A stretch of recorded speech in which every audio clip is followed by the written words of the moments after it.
Kasih ibu sanggup berkorban, kasih si ayah sepanjang hayat.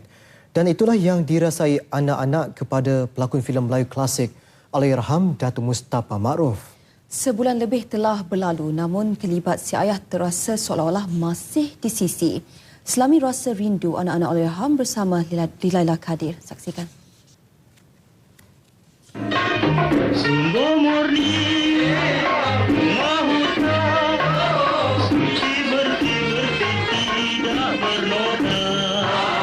di mata peminat, Allahyarham antara hero filem Melayu klasik yang menjadi pujaan ramai.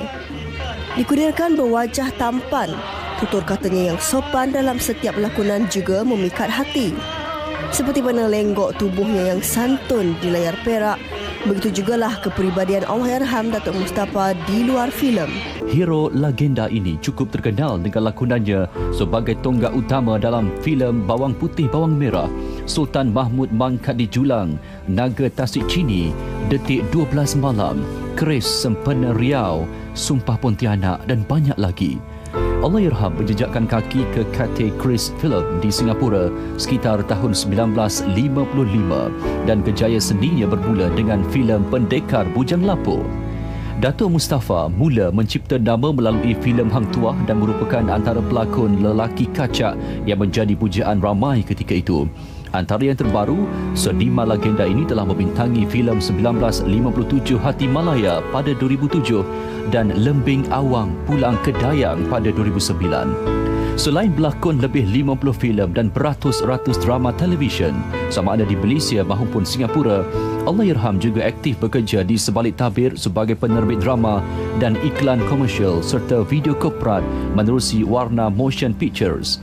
Berasal dari Kuala Lumpur, Allahyarham Datuk Mustapa atau nama sebenarnya Mustafa Azhari Ma'ruf pernah menerima anugerah veteran dalam Festival Filem Malaysia ke-10 dan anugerah tokoh perfilman Finas pada 2010. Selain itu, Datuk Mustapa juga sentiasa sibuk dengan aktiviti berpersatuan. Allahyarham pernah menerajui Persatuan Seniman Malaysia dan menjadi ahli lembaga pengarah Finas. Selamat pagi dan selamat sejahtera saya ucapkan kepada Dr. Rosalinda dan rakan-rakan kelas. Untuk assignment buku, sebelum tu saya kenalkan diri dulu. Nama saya Parvin Anak Laki Pring Kumar, nombor matriks 271366. Untuk assignment ulasan buku, saya telah memilih sebuah buku yang bertajuk Seniman Mentah Zaman yang memaparkan biografi seorang pelakon tersohor, pelakon veteran yang tersohor iaitu Datuk Mustapa Ma'ruf. Kalau nak dapat buku ni secara percuma, kiranya nak tengok sajalah.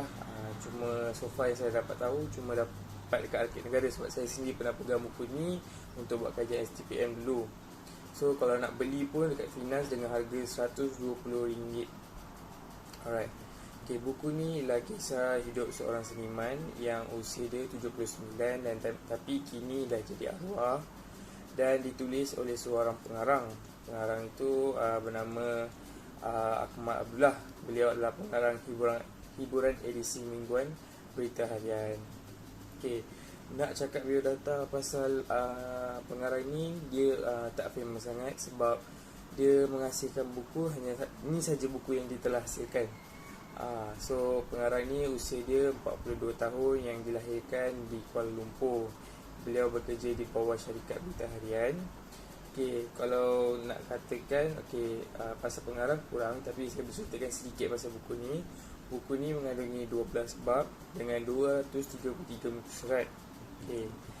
Dia diterbitkan oleh Finas, iaitu Perbadanan Kemajuan Filem Nasional Malaysia, yang menceritakan perjalanan tokoh perfilman iaitu sepanjang 60 tahun, iaitu Datuk Mustapa Ma'ruf lah, yang itu sejak zaman kecil hingga ke era kegemilangan beliau digelar sebagai pelakon dalam 53 filem serta tentang kehidupan dia waktu lepas sebagai seorang perfilman lah, sebagai seorang pelakon. Situasi background keadaan situasi pengarang waktu dia buat buku ni agak ambil masa juga, itu 2 bulan. Sebab untuk siapkan buku ni, dia perlu menerusi proses penambahan, temu bual, kajian dan penulisan. nak cakap pasal pengumpulan bahan, saya sendiri pernah pegang sijil-sijil ataupun cenderahati yang diterima oleh Datuk Mustafa Maarof, sebab kalau bahan-bahan ni memang ada kat Arkib Negara. Sebab beliau dah jadi arwah, so bahan tu barang sentimental semua simpan dekat Arkib Negara. Okey. Kita sambung dengan sinopsis buku. Okey, buku ni mengisahkan 3 aspek yang saya boleh pisahkan. Satu, penglibatan beliau, dan 2, sumbangan. Yang ketiga, mengenai penerokan beliau dalam industri perfilman lah, sepanjang dari usia kecil ni sampai ke usia tua lah. Okay, saya mulakan dengan penglibatan. Okay, penglibatan beliau boleh dikatakan dalam 3 bentuk, iaitu pada mulanya beliau mula dari segi penglibatan dalam bidang lakonan.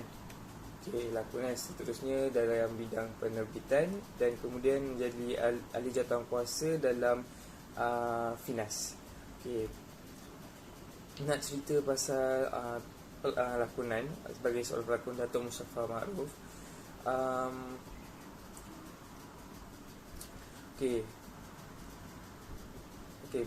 Datuk Mustafa Maarof. Okay, saya ada petik satu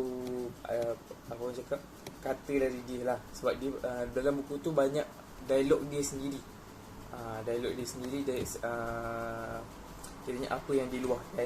So dia pernah bagi satu pepatah, sebab sebelum mula satu perjalanan tu, sebab dia dari bawah, kiranya agak susah untuk dia.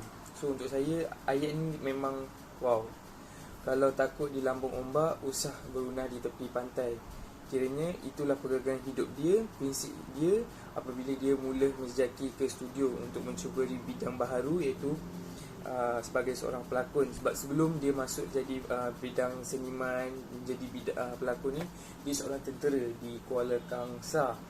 Dia ambil dekat sekolah MCC, College Kuala Kangsar, KKM, College Kuala Kangsar, Malaysia. Right. Okay, berdasarkan yang peribahasa tadi, dia membuktikan bahawa Datuk Mustafa Maarof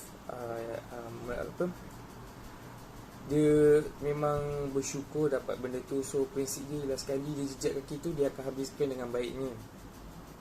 Okay.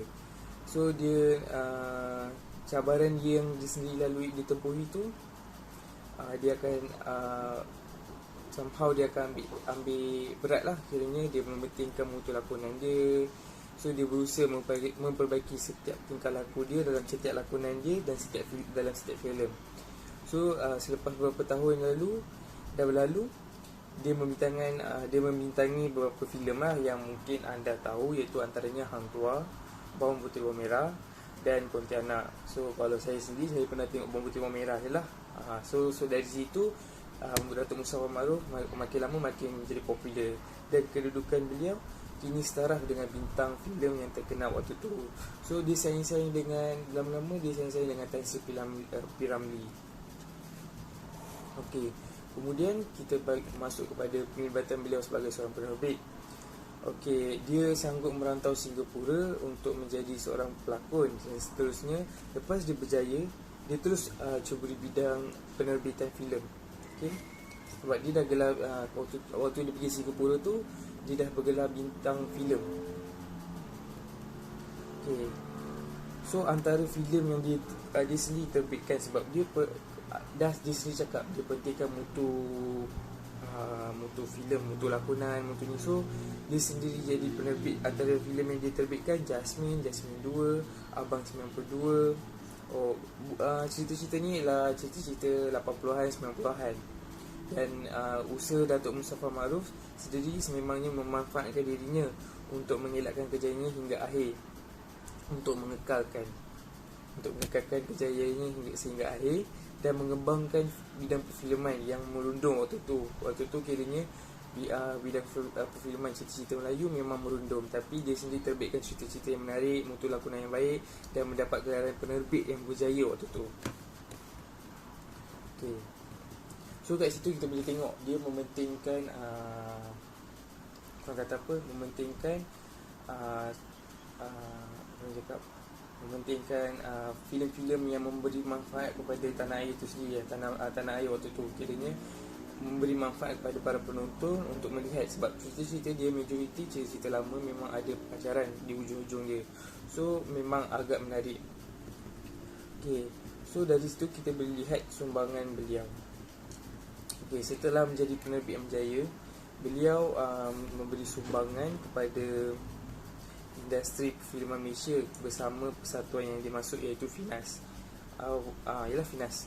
So setelah menjadi penerbit yang berjaya, Datuk Mustafa Maarof merasakan bahawa masanya telah tiba untuk menyumbang tenaga beliau dan fikiran di sini dalam sebuah persatuan. Sebab tu dia masuk kepada FINAS. Okay, Datuk Mustafa Maarof telah menyertai persatuan FINAS tu, dan bersama rakan-rakan seperjuangan menerbit filem-filem yang visual lain, kiranya dari luar kotak lah, cerita-cerita yang tak adalah terikat dalam satu pusing satu tema cerita macam tu.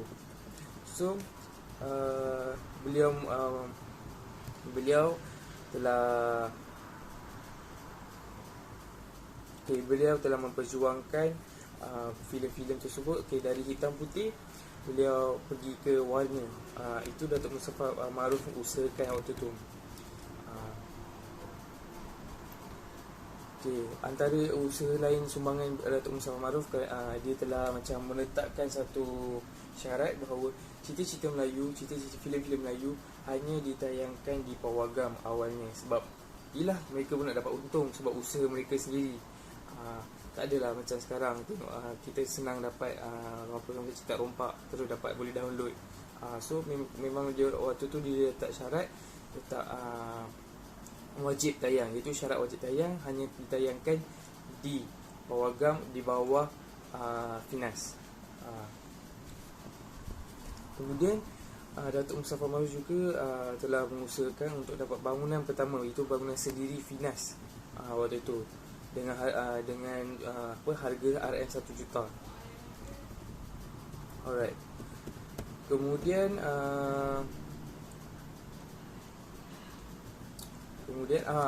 lagi satu, Datuk Mustafa Maarof sendiri memperjuangkan untuk mendapatkan kiranya dimula dengan RTM 1 lah, memperjuangkan untuk mendapat 50 jam slot siaran RTM 1 khas untuk cerita-cerita di bawah FINAS. Kiranya dia nak tayangkan lah semua cerita-cerita yang FINAS sendiri keluarkan. So kat situ dia boleh naikkan mutu cerita-cerita Melayu di bawah FINAS. Okay. Kemudian macam saya cakap tadi, filem dia juga membuat satu slot, iaitu iklan.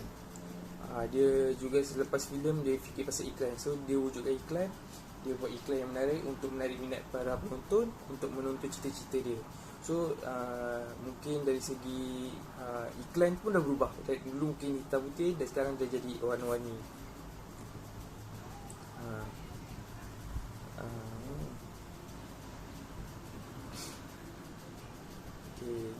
Okay, dari situ saya boleh nampak perjuangan seorang seniman untuk mengeluarkan cerita-cerita yang menarik, cerita-cerita yang orang kata memberi manfaat pada orang ramai.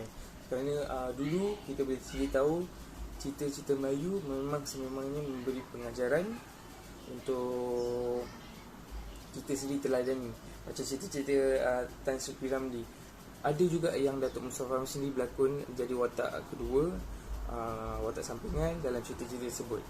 So kesimpulannya, buku ni memang menarik kalau nak baca tentang biografi lagi detail, sebab memang sememangnya ada cerita biografi tentang Datuk Mustafa Maarof sendiri dari zaman dia kecil masuk sekolah, cerita dia di sekolah Kuala Kangsar,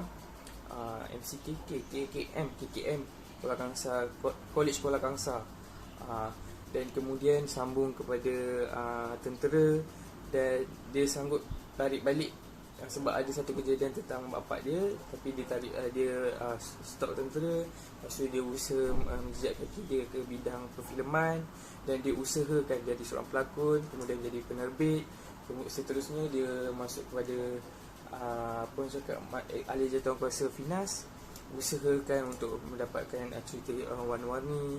Lepas tu jadikan penerbit yang terbaik dalam, lepas tu mengeluarkan 50 jam slot dalam RTM1 untuk tayangkan cerita Finas. So kita dapat lihat usaha dia punya apa orang cakap, tekad dia untuk naikkan cerita-cerita tanah air, cerita-cerita Malaysia. So sekian saja daripada saya. Terima kasih.